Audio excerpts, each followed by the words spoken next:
Hello YouTubers, Rob here. Today I'm going to try an experiment. I've ruined a pale ale, put loads of oxygen into it. I don't know what its shelf life's going to be. It tastes fine, but it gives me kind of an excuse to do some experiments on this. I've got a king keg here with a Schrader valve at the top which I've fitted extra, and I've got the sparkler tap which comes with this little sparkling adaptation thing. And I want to show you guys, or I'm going to experiment for the first time myself, on whether I can use this to bottle with. Now the Schrader, this sparkler tap comes with a 3/8 inch thread, so I've got a female 3/8 inch barb. I've got my bottling wand, and I've got some silicone hose, as they say over in Yorkshire. And I'm going to basically plug that in there. I'm going to screw it on here. I'm going to drop the pressure to barely anything, and then I'm going to see if I can actually bottle from this successfully. My feeling is it's going to be too much headspace, so I'm not sure if I should pull that off or not really. I might just top it up using that. I don't know. We'll see how we get on anyway. Plug that on there. Not too tight so I can get it off easily. Right, there we go, all set. So pressure on this is quite low. It's only about 5.5, I think. 5. Right, let's let some of that out.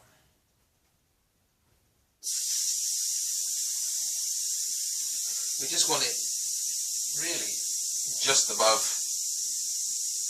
you know, maybe 1 psi, 2 psi, just enough to get it into the tap really. If your tap's at the bottom, you're not going to have this problem. You don't have to worry about pressure. But the joy of the Schrader valve is, even if I let all this out and I go too far, I can always hand pump it with oxygen. If we introduce oxygen once, I can do it again. I guess my aim here is if it comes out of the primary fermenting bucket and I just want to bottle straight from there, without having to transfer the secondary then again to bottling bucket, I can just do fermenting bucket, tap to here, mix the sugar in, and then put the cap on, light bit of either oxygen or CO2 depending, and then force it through the lines, bottle maybe 12-15 bottles, and then leave the rest in the keg. Obviously seal the lid on tight, pressurise it with CO2, purge the air, and then the bottles will do their conditioning anyway. So it's a way of kind of quickly being able to bottle and also have some in the keg without having to keep transferring to vessel to vessel to vessel. So that's the theory anyway. I'm going to get this right down. Sounds weak, that, right? Getting a lot weaker. Here's the bottle. It's been cleaned a while back. Sanitize it quickly. Same with the cap. Same with the tap. Bottling wand.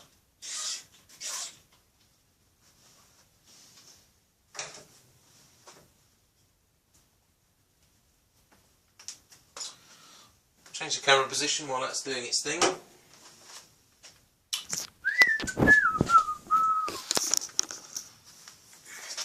it looking down there? Yeah, good.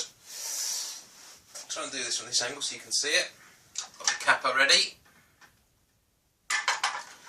Strong solid device that. First of all we're going to have to prime this. Here's a pan I prepared earlier.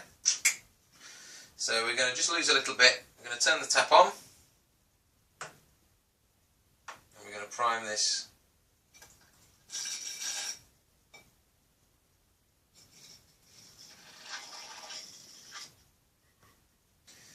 There we go, that's now primed.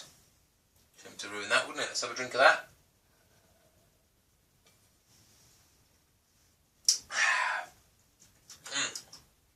Yum, yum, yum. Right. Do this.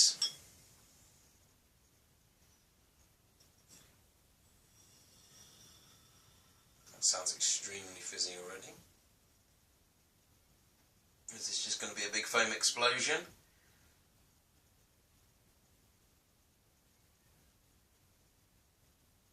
I'm going to let it flow all the way to the top on this one. I guess you might want to prime this bottle with sugar, thinking about it, to then do like a tertiary formation in the bottle. That's producing next to no bubbles at all, really. There we are, we're already at the top, with minimal spillage. Pull that out. Cap on. To the bottler. Oh, they do say cap on foam, right? I don't quite know what that means, but we're going to try and just purge that. Turn it to its side. Let some of the air out. You can hear it kind of pop. You want foam really to, yeah, it's foaming up. You want foam to make that seal. That purges some of the oxygen out.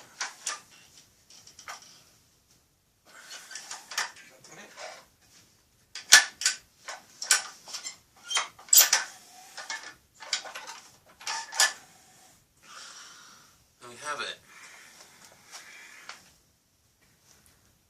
Hasn't created that much foam. There's still a bit of oxygen obviously in the head. It's only 330ml bottles, it's going to be deceptive, it's not 500. These ones are obviously better. That's a classic Guinness bottle there. I like these a lot for bottling. Nice fat neck on it. I reckon that would be better. Obviously a bit more sizable. So I think that's got legs. I definitely think it's worth using that as a bottling bucket pretty much. Put the sugars in there, mix it all in.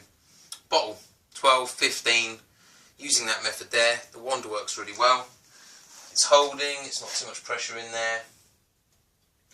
Bottle them all up, leave whatever's in the keg. All I've got to do is unscrew this now. Unscrew this, put another pressure capsule in the top. Robert Shaffar's brother, as they say. Put the tap down. I hope that's helped, guys.